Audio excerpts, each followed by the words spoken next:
Herkese merhaba.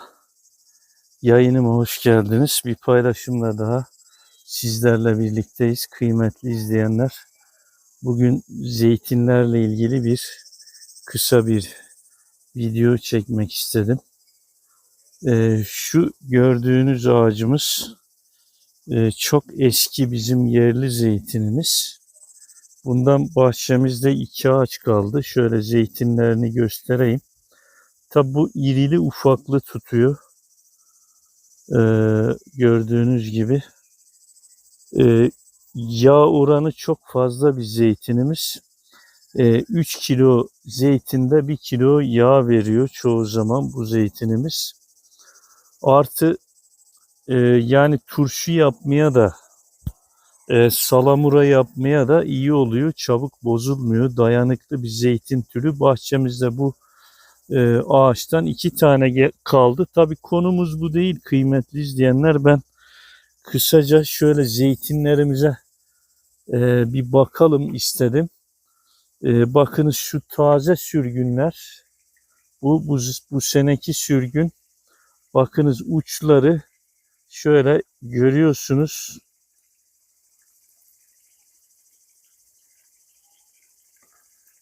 Tırtıllar yemiş kıymetli izleyenler. Şu yaprağı görüyorsunuz.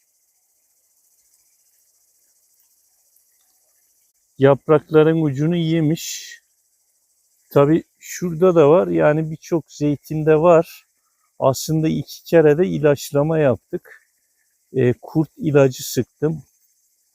Gülleci bulamacı sıktım ama yine de var.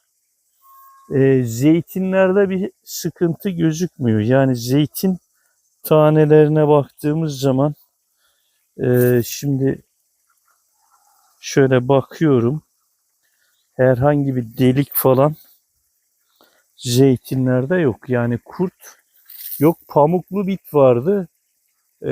Tabii biraz da geç kaldık. Geç kalmamıza rağmen gene de sıktım ama tabii onun üstünde bir etkisi oldu mu zeytinin bilemiyorum. Şöyle bakınız yapraklarda hala o şeyleri var. Pamuklu bitin kalıntıları var yani pamuk gibi. Evet, kamera gösteriyorsa. Şimdi başka ağaçlara da bakalım birkaç tane. Zeytinlerimizin tabii bunda fazla yok. Biraz çok fazla budadım. Çok zayıfladı. Dipten sürgünler vardı. Onları aldım.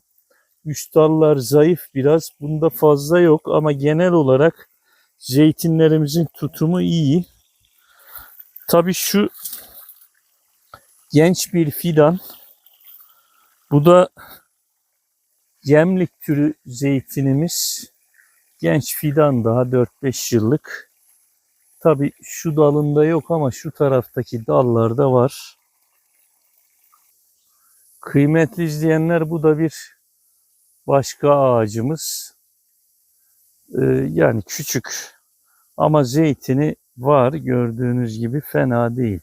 Yine kıymetli izleyenler pamuklu bitin izleri hala var. Gördüğünüz gibi tabi bunu çiçek açmadan sıkıyorlar bu pamuklu biti ilacını çiçek açmadan sıkılması gerekiyor. Yine bu da başka bir ağacımız.